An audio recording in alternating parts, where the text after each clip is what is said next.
Así en global podemos decir que hemos presentado un total de 204 enmiendas, de las cuales 108 son para la provincia de Teruel, que sumarían un total de 270 millones de euros. Para las provincias de Zaragoza y Huesca habría un total de 28 enmiendas, que sumarían 150 millones de euros. Y aparte de esto, presentamos 53 enmiendas que nos llegan desde las provincias de nuestros compañeros de la España vaciada, y tenemos enmiendas de Soria, de Valladolid, de Burgos, de Zamora, de Ciudad Real, de León, Jaén, Cuenca y La Rioja. Además de estas que acabo de detallar, tenemos 4 enmiendas generales que lo que pretenden es que se adopten políticas y medidas,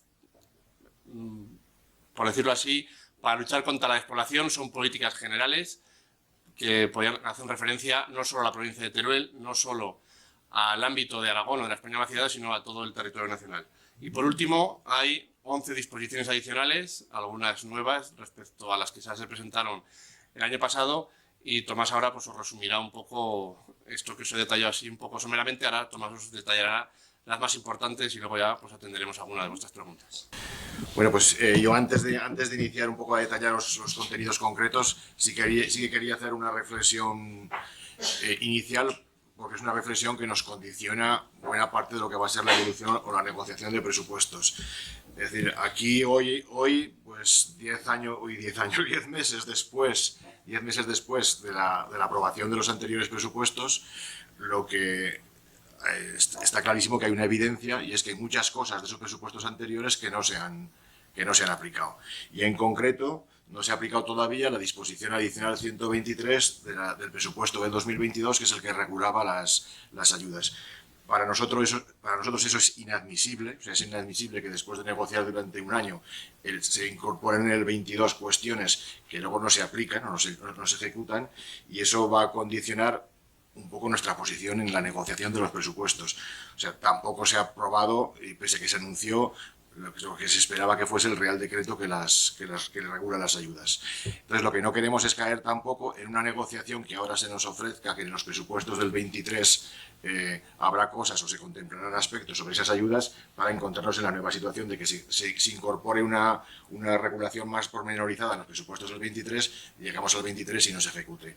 Nosotros seguimos reafirmando nuestra posición de que si no están en vigor las ayudas en el momento en que hay que aprobarse definitivamente los presupuestos, votaremos en contra. Y esa es una cuestión para nosotros, era una línea roja, y es una condición inexcusable para dar digamos, el apoyo a los presupuestos. Y es una cuestión trascendental, porque creemos que el Gobierno ha tenido suficiente tiempo y suficientes oportunidades para ponerlas en práctica, y no nos explicamos por qué no las pone en práctica. Y como no encontramos ninguna explicación de por qué se dilatan constantemente, por qué la táctica del Gobierno es hacer anuncios pero dilatar constantemente su puesta en marcha, esa va a ser una posición determinante de nuestras cuestiones.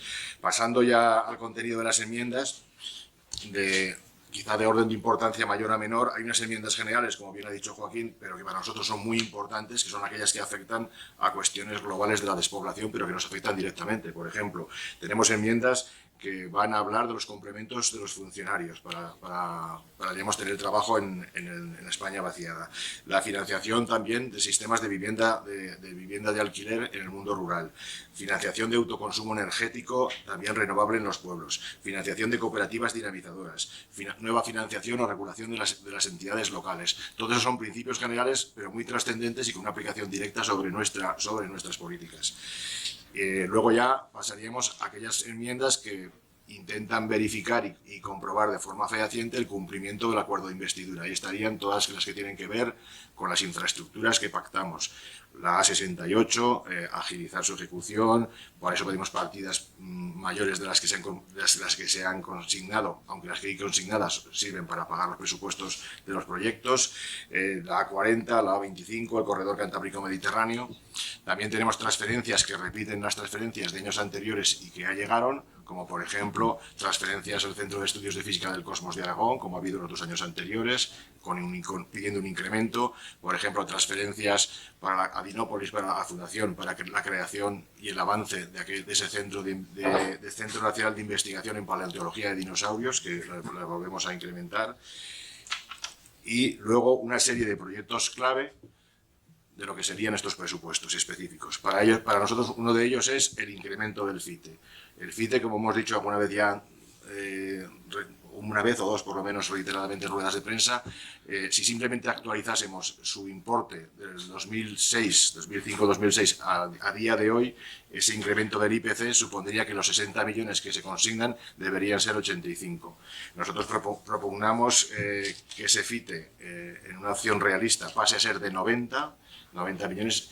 Hay que hacer constancia que tal como funciona el FITE, 15 millones los tiene que poner la Administración General del Estado y otros 15 el Gobierno Autonómico. Entonces pedimos que el Gobierno Autonómico también haga una muestra de compromiso con el desarrollo de este programa del FITE, aportando y comprometiéndose a que no sea la posición del Gobierno Autonómico la que frene la llegada y la actualización, que en el fondo estaríamos hablando casi de una actualización de los importes del FITE, ¿no?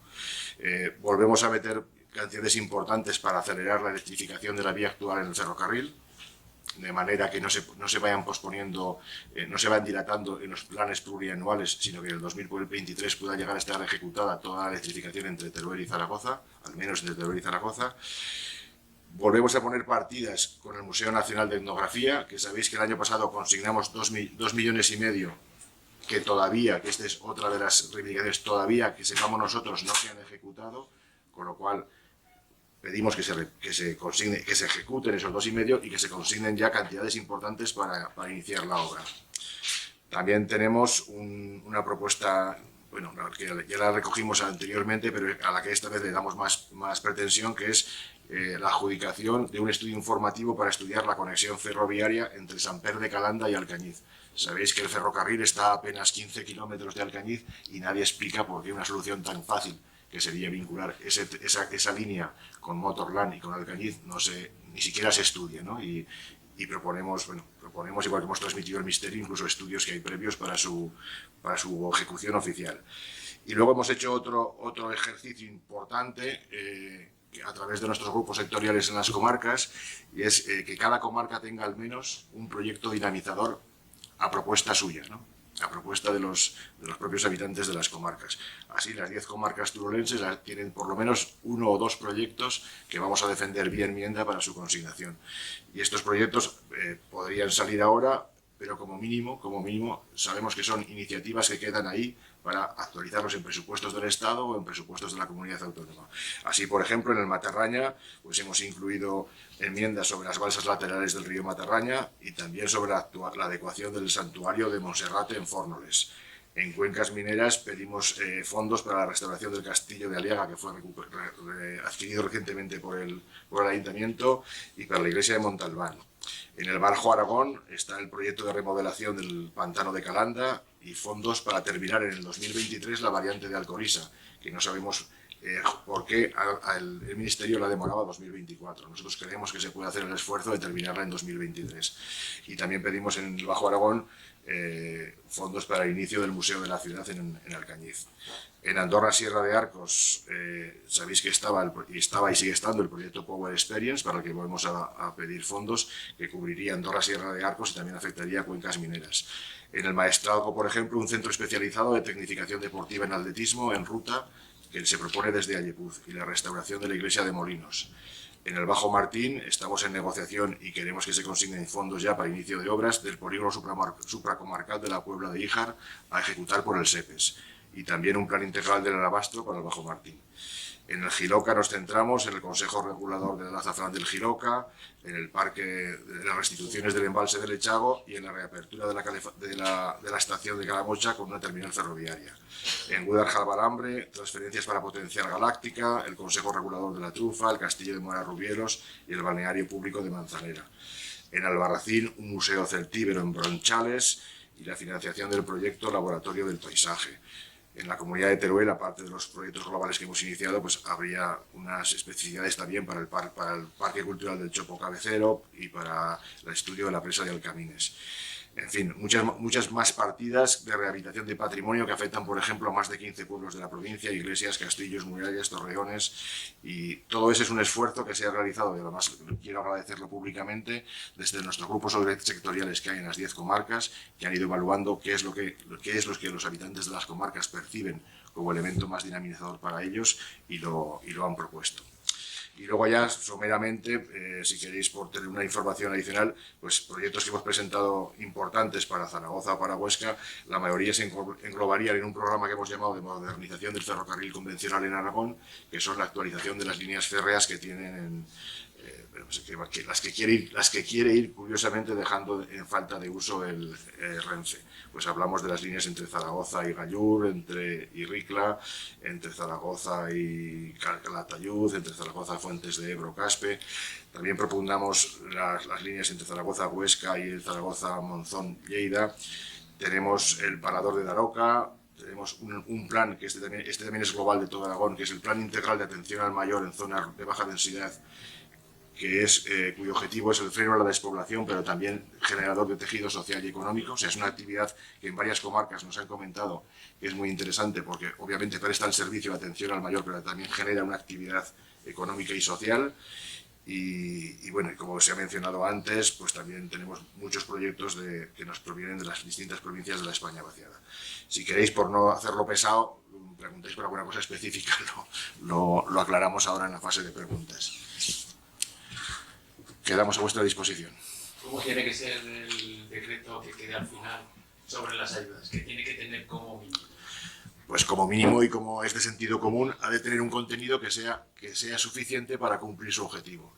Entonces, si el objetivo de las ayudas y por lo que estamos reclamando es la consolidación y también la activación del tejido empresarial, pues ha de ser suficiente para eso. Entendemos que lo que se ha filtrado, que tampoco es ninguna propuesta concreta, lo del 5, 15 y 20 es insuficiente, porque estábamos hablando en el caso más bajo de 17 euros o 17 euros por trabajador.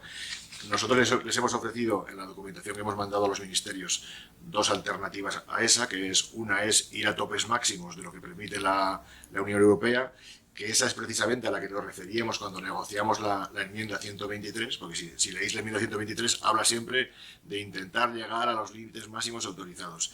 Y luego les hemos puesto también el ejemplo de cómo se actúa en Noruega, y en Noruega lo que hacen es que reducen para todo el mundo 10 puntos porcentuales digamos, el porcentaje que se aplica a las ayudas. Reducir 10 puntos porcentuales es mucho más que un 10%. En las cotizaciones de la Seguridad Social, sí. Entonces, esas serían dos alternativas, por buscar alternativas que sean sencillas de gestionar burocráticamente, ¿no? Tú reduces 10 puntos porcentuales, no tienes que hacer nada más que reducirlo. Y la otra solución, entonces, una es intermedia, digamos, la máxima es la de ir al máximo del 20% de costes que autoriza la Unión Europea, y la de Noruega se quedaría en situación intermedia. Una estaríamos hablando, por ejemplo, aplicar la de Noruega para la provincia de Teruel supondrían unos 150 millones, creo que recordar en los cálculos que hicimos.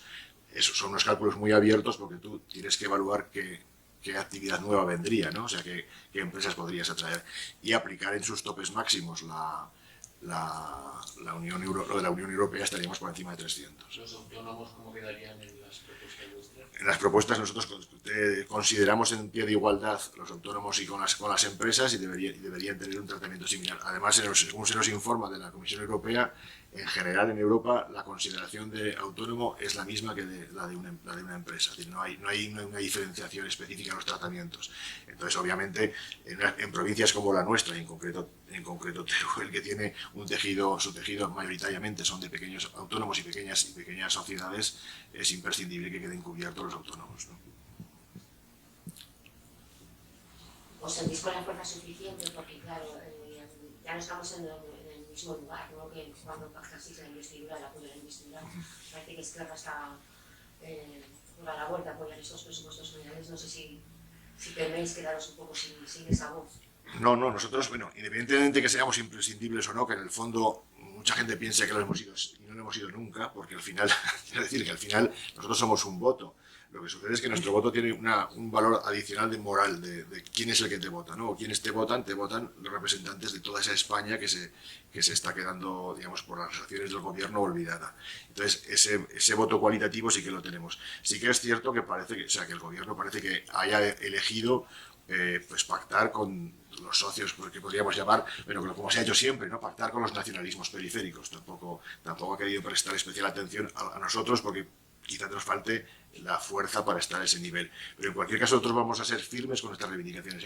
Nosotros hicimos un acuerdo que por nuestra parte hemos cumplido tajantemente, pero tajante y radicalmente, y exigimos que por otra parte se cumpla tajante y radicalmente. O sea, nosotros, no sé si es la forma de ser de los turolenses y demás, no entendemos las triquiñuelas y los juegos de engaño, ¿no?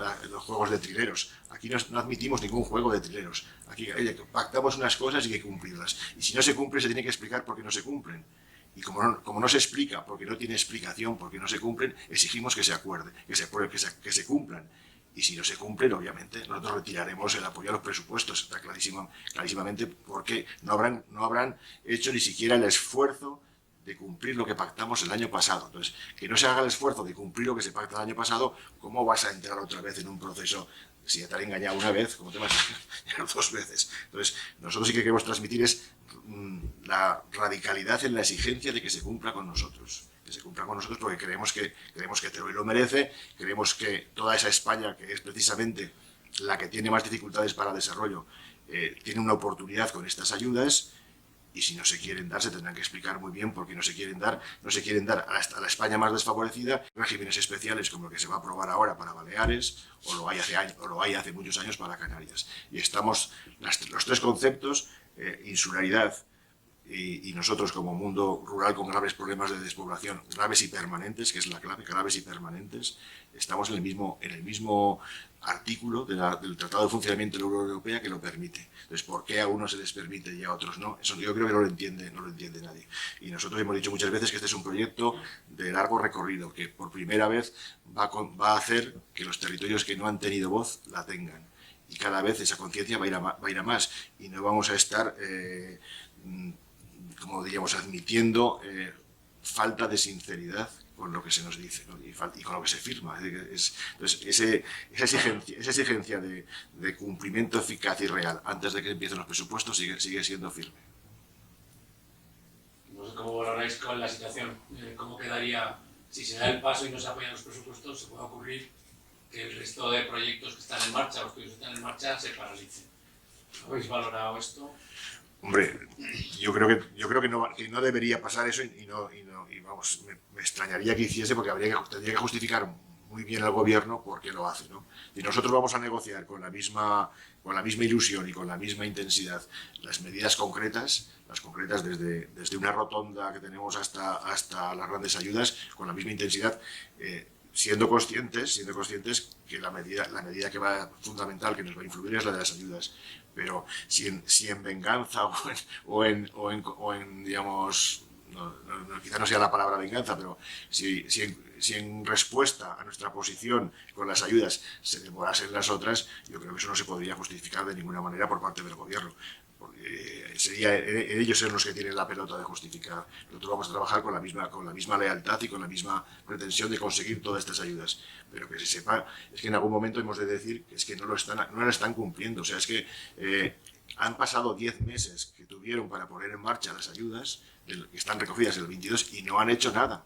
Es que el primer anuncio fue el que hizo el presidente el otro día, que daba la impresión que incluso no había detrás todavía urdido el Real Decreto ni el contenido de esas normas. Pero lo que queremos es que se cumpla, que no se cumpla en el límite del plazo.